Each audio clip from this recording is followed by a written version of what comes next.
Ate Ganda! Hi mga Kadarna Darlings! Welcome back to my channel. So for today's video is ipagluluto natin yung pinakamaganda at pinakamaarte at pinakasumpungin na si Aye. So, ang iluluto natin sa kanya, ang paborito niyang tokwat babay dahil sarap na sarap siya doon. Na-miss ko yun, Nay. Totoo ba, Night? Sobra. As in. Sarap na panaginipan ko siya. Totoo, Nay. Oo. Alam mo ba na ang lago-lago na ng insulin plant? So, kain ako ng kain ngayon. Ano to ba? Mayat maya ako nag-insulin plant. So, thank you so much again, Ma'am Shikarina. And may dumating ulit na parcel. Mamaya ipapakita ko sa inyo. Parcel na feel ko pinadala ni Ma'am Shiclod. Oh. Alam mo ngayon, wala kaming communication ni Ma'am Shiclod. Pero, alam mo yung parang pag may dumadating na mga parcels. Alam mo na aalala ka talaga na. Actually, busy nga si Ma'am kasi mag-chat kami. Sabi ko, ay naman sabi niya siya na sobrang busy. Sabi ko, ramdam ko, Ma'am. Kasi wala rin siyang paramdam. Wala kami masyadong chikahan. Oo, like good morning lang. Tapos, musta Ma'am, okay naman. Ito sobrang busy talaga. Yeah. So, feeling ko busy man kasi nga nag-ano. Pero may mga padilo pa rin sa bahay. Eh, iba si Ma'am eh. Si Ma'am na yun eh. So, forever, Ma'am. I love you, Mom. And I love you, Ma'am Shikarina. Kasi may ang lago-lago ng insulin plant, no? Hindi siya mahirap itanim? Kumain, hindi. Kinakain mo siya? Iniiihan lang ng mga nag-iinom. Kinakain mo siya? Kinakain ka. Hindi ba yung kuluan? Hindi. Kinakain siya. So, lulutuan tayo ni Ma'am Shidarla ng tokwat baboy. Kasi favorite siya ni Ayala. Kailangan natin ng mga sili. Yeah, sibuyas and bawang. Ang mahal ng sili. Magkano to? Magkano yung siling pula? 4 pa din. Hindi pa rin siya bumababa. Hindi, tag-ulan. Kasi ang mahal kasi ng sili. Tag-ulan. So, 5 lang para 20. Alam mo, dumating sa point na wala na, dati, wala na nagsisili kasi paano? sobrang mahal. 1.5 ang kilo? Diba? 1.5 ang parang kilo. pag may sili ka sa bahay, mayaman ka. So, bili lang tayo ng kahit mga 6, 9. 5 lang para saktong 20. 2, 4, 5. Sure maanghang na yun? Oo. Eto, magkano tong green? Oh, 5.15. Sakto na yung maanghang na yun. So, ayan. Eto. And bumili kami ng tokwa. Etong tokwa, bumili kami. Naabutan mo dati na sobrang mahal ng sibuyas. Hindi ko maalala. Bagets pa ako so, siguro. Hindi bagets. Ang OA mo. Magkaano lang tayo. Hindi ko ang mahal dati ng sibuyas, di ba? Parang umabot siya ng magkano yun? Sige, sabihin nyo nga sakto. Nalimutan ko na ang alam ko lagi nagmamahal. Ano talaga? Sili? Hindi, sibuyas. Nagmahal din ang sibuyas. Kasi nga bagyuhan. Oo, umabot sa pa. I'm not sure, pero ang mahal ng sibuyas na tinitiktok yun, Facebook na pag may sibuyas ka sa inyo, parang ang nakasteak. Ganon. Kasi yun yung yung mga nasisira or nasisira yung pagtanim nila or inaanod kapag sobrang bagyuhan kasi root crops ang sibuyas, di ba? And ayan, sana, na-miss ko tayo. Ito yung napanaginipan ko kasi itong tokwat baboy mo. Totoo ba? Oo, na parang sobrang sarap. So guys, ang pinigad mother natin sa tokwat baboy natin ay si Ayala. Siya po ang nagpaluto. Thank you, Ma'am Ayala sa pagpapaluto. Ayan. So, yung fresh lang. So, bibili na namin tayo. Then, uwi na kami. Ready ko. Then, samahan nyo ako magluto at magchikahan. Sobrang daming issue ng Pilipinas ngayon. Nakakaloka. Bye! Pak, plangak, pasabog. So, kasama namin yung best friend ni Madam at siya'y nag-iiwa-iwanan. Sibuyas, sile at yung tokwa natin. Bongga ka talaga. Bongga ka, sir. Si Emma kasakaw na. Si Emma, ayan. Hi, Maymay. Wala tayo makita.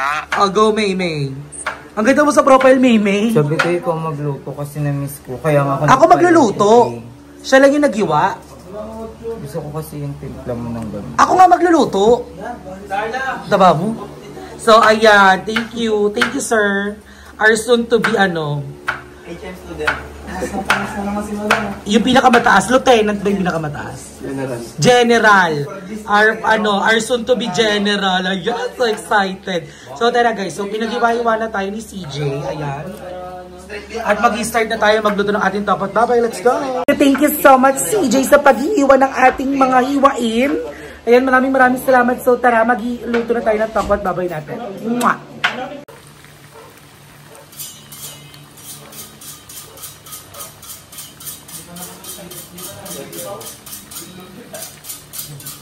And sorry na everyone, at niluluto na natin yung ating baboy. So I'm so very excited. Ito na siya. Ayan, bongga, pasabog, tap. So igigisa-gisa na natin to at gagawin na natin ng tokwat baboy. So si Madam nandun sa loob, si Ayala may binili. So ako nagkukuking-cooking na ako. So again, thank you so much Ayala sa pagpapaluto ng tokwat baboy. And thank you so much CJ sa aming soon-to-be general, Antaray, soon-to-be general agad, sa paghihiwat sa pagtulong sa akin dito. So maraming salamat sa inyo talaga. And so ayun na nga, ang tagal natin din ng pag-cooking vlog. Nakakamiss mag-cooking at alam ko na ilang beses ko na naluto to, pero favorite kasi ito ng mga bayot. At talagang iba kasi talaga yung pagkakaluto ko dito. So, it's very different talaga. Ang arte mo, bakla, inamrose, chares. So, ayun everyone, abangan nyo. So, ayan. After nito, ilalagay ko na yung sibuyas, bawang and sili natin. And then, papakita ko sa inyo kung paano ko siya tiplan. Let's go! Ayan. So, ayan everyone, ilagay ko na yung sibuyas, bawang natin at sili. Ayan. Gisa-gisa lang siya dito sa gilid. And then, tinabi ko lang yung pork natin dyan. And then, after that, maghahalo-haloin natin siya. Langak! Pasabog! And so, yun everyone, at ito na ang ating tokwat baboy. Halo-halo na siya. So, I'm excited. Nagugutom na talaga ako. Gusto ko nang kumain ng bongga, oh. Mas marami yung baboy sa tokwa, kaya bongga siya. So, tara, kainan na tayo. And so, yun everyone, at kainan tayo with Miss Ayala. This is it. Yes, ayun no. Sobrang na-miss ko to. Ito yung pinaka-na-miss kong luto niya, kaya pinaluto ko talaga Yes, sa and thank you so much sa pagpapaluto mo. Ikaw ang ating favorite godmother today. You're welcome. I love you. May picture ka dyan sa dulo. Thank you sa pagpapaluto, Mami Ayala. First bite. Ikaw? Yummy! Diba? The best. Ito talaga yung pinaka-favorite kong luto ni Naidal. Ano natikman mo to kasi nung nag-ano, di ba yung may spaghetti kasama natin si Chacha, si Emma. Mas masarap ito pag ininit bukas. Hindi siya katulad ng minudo mo na nagbago yung papatay mo na ng sound. Thank you, Dam. Ito yung luto ni Darla, hindi siya katulad ng minudo mo na nung una masarap, tapos nung pagkaluto mo ulit, nag-iba yung lasa. So, Ito, kung ano yung luto mo nung una, ayun pa din. Diba, bongga rin yung anghang, bongga lahat. Ang sarap. No offense kay minudo, ha? Chocolate baboy the best. Ay! Yung minudo ko, birthday yun ni DJ. Kaya todo yung luto ko noon. Ang sarap talaga. The best. Ang bongga nung anghang, ang bongga din nung alat. Perfect lang. The best. Thank you, no. Thank you, Jam. So, abangan nyo. Babalik na rin pala ako sa bahay. Oh my God, I'm so Yun yung next vlog ko. Baka bukas, andun na ako. Perfect. Ang dami pinadala sa akin ni Ma'am Chicla ng mga panlinis ng bahay. Mga Mga parang ano? sabitan ng basta ang dami. Totoo ba? Ay, di mag-clean-clean tayo sa inyo. Tara. Judge na ako. At abangan nyo dahil magkikita kami nila Emma ngayon. At yung best friend. Nakasama sa bestie. Kasama sa BFF. Anong BFF mo? May BFF din. Kaya lang naman yung Emma BFF ko. So, ano masasabi mo pala? Eto, aware ka ba sa nangyayaring issue ngayon sa gobyerno? Like, ano? Ano pa yung trending? Mga fad. Oo. So, no? Alam mo ba, napapansin ko, ang daming isyong lumalabas. Kasi ganun sa Pilipinas, pag may ganyang issue, ang daming isyong lalabas para matabunan yung pinipilit nilang tabunan.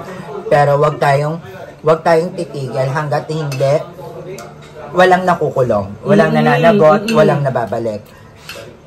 Wag tayong guys na magpalinlang sa mga issue na lumalabas kasi part yan ng, alam mo yun, parang feel ko lang ha. Part ng palabas nila. Oo, para matabunan yung flood project. Pero hindi tayo tatangat-tangang mga Pinoy para magpauto at makalimutan yung issue na yan.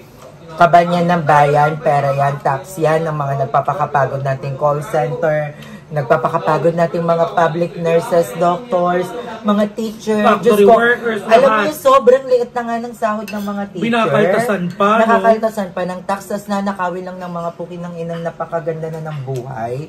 Di ba, napaka-unfair. So, kahit sasabihin pa ng mga ano na, ay wala ka naman trabaho, tapos nagre-reklamo ka, my God, yung pagbili pa lang ng mga pang-araw-araw na napakamahal na mga bilihin, Diyos ko dahil para makasurvive lang. Sasabihin ng mga tao, bakit Yeah, mga diba? Sa gobyerno, ang tatabag, mga taxpayer yung mga yon. So, hindi natin dapat, ibaliwalain yon. Nangyayari. Kasi it happens lang, hindi ngayon, maraming beses. Dapat may makulong.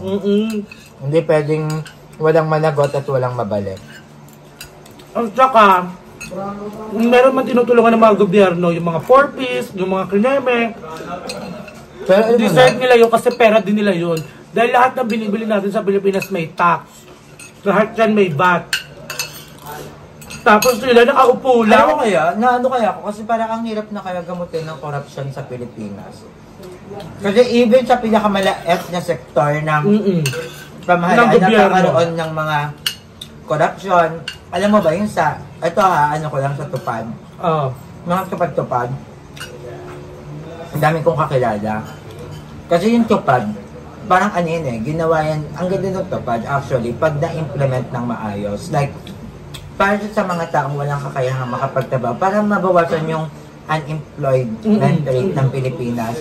Pero ang nangyayari, ang mga nalilista sa mga tupad, yung may mga trabaho pa din, magaganda yung buhay, may maayos na bahay. So yung mga nangangailangan talaga ng trabaho, hindi nabibigyan. Kasi may kakilala ako, bakala, ang ganda ng buhay, kasama sa tupad. Tapos hindi na hindi naman natatrabaho. Like, Pero sumasahod. Nagbibigay lang ng picture. Ay, para picture walis-walis. Yan ba yun? Nagbawalis. Tapos, okay na, may sahod na sila. Di ba parang nakakaawa yung mga taong kailangan talaga ng pera. Na dapat sila yung nandoon. Sila yung wala. Ibigay niya sa mga taong talagang hindi nagtatrabaho. Feel ko matatrabaho talaga nila ng maayos yung ipapatupad, di ba? Unlike yung kunyari, dahil ka mag-anak kita, sige, lilista kita. Ganoon naman talaga palakasan eh. Diba? Tignan nyo, biruin mo, kung may ghost project, may ghost employee.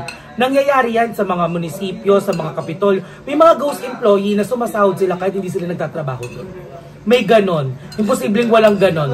Kaya alam mo, nakakalungkot kasi yung bawat bariya na pinaghihirapan natin, tas kinakaltas pa sa atin buwan-buwan, bawat sahod natin, napupunta sa mayayaman na lalo silang yumayaman.